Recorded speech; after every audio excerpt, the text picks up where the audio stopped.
Assalamualaikum warahmatullahi wabarakatuh. Shalom, Om Swastiastu, Namo Buddhaya, Salam Kebajikan. Selamat malam buat teman-teman semua, buat Bapak pengampu kami.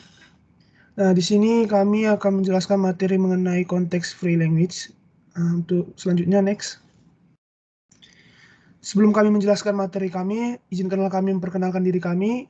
Yang pertama itu ada Sabdiel Tarigan, yang kedua itu ada Fadil Irsyad, yang ketiga itu ada Bosinian Fedro, yang keempat ada saya sendiri, Armando Sidaputar, yang kelima ada Yosep Atigoran Simanjuntak.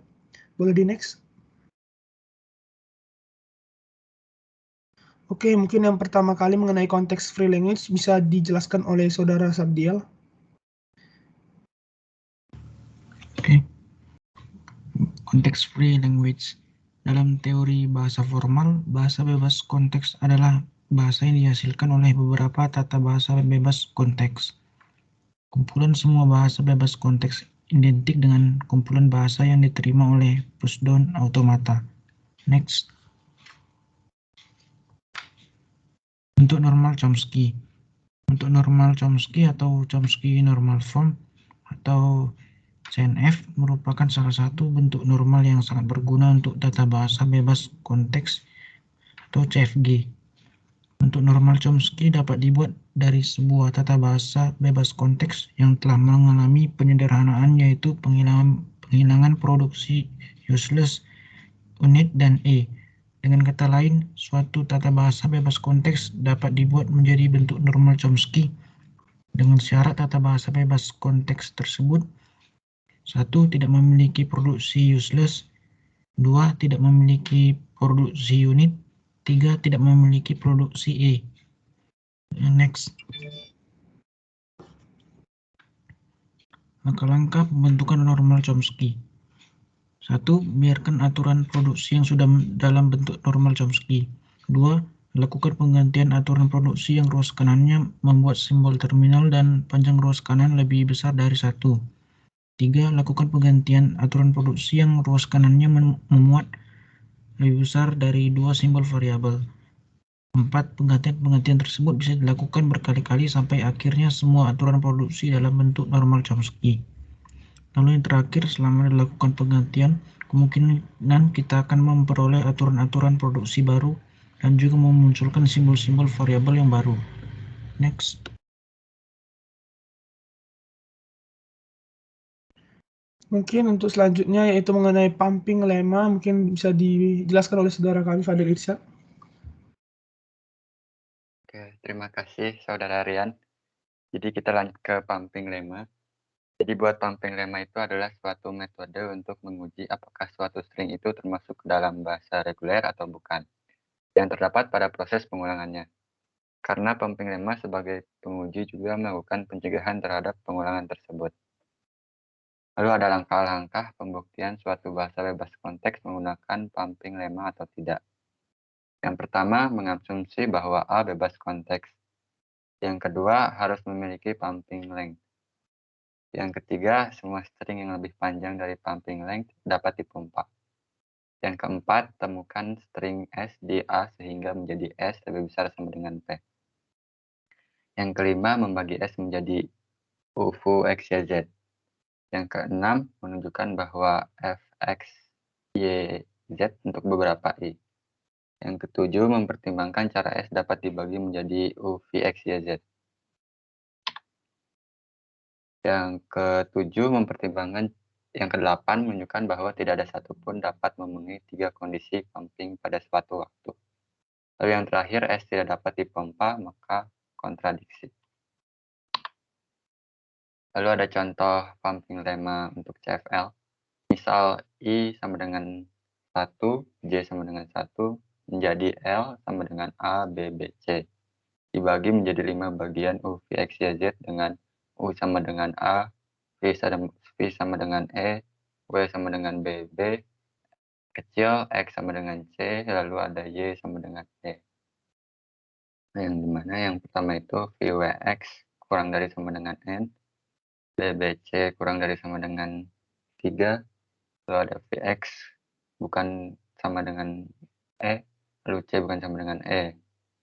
Lalu UVWXY elemen dari L untuk I lebih besar sama dengan 0.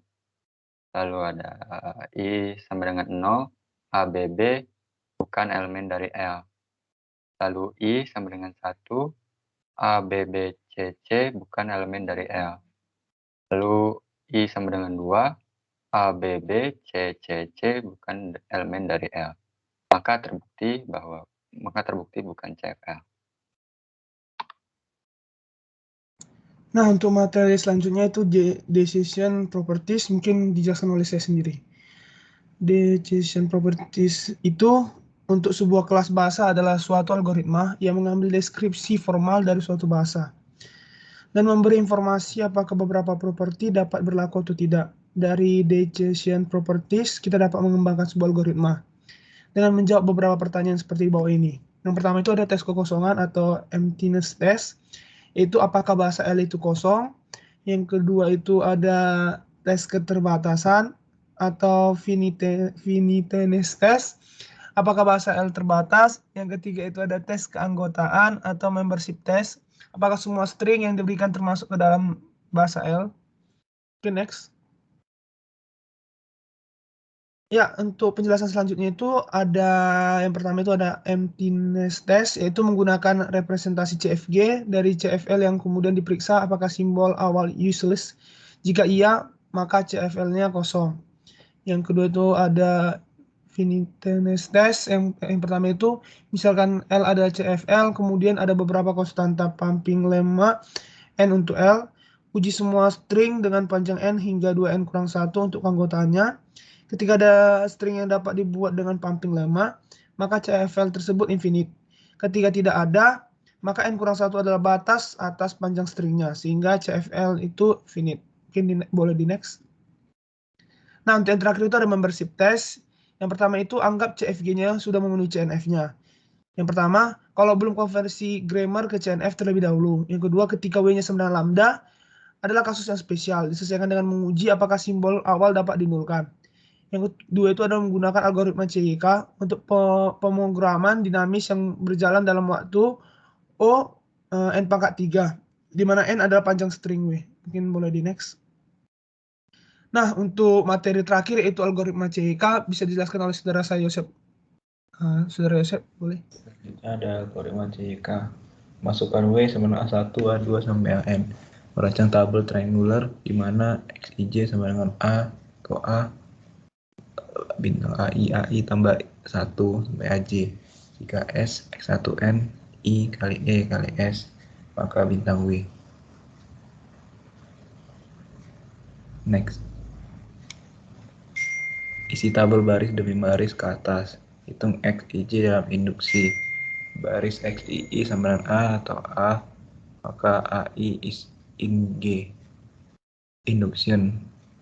If there is X is A, maka BC in G, dan BX, CX for sum K, I lebih kecil sama dengan K lebih kecil J. Untuk W sama dengan A1, A2 sampai AN, ada O, N pangkat 2, dimasukkan ke XIJ untuk dihitung. Untuk setiap XIJ kita perlu membandingkan banyak pasangan N. XIK, XK tambah 1 kali J.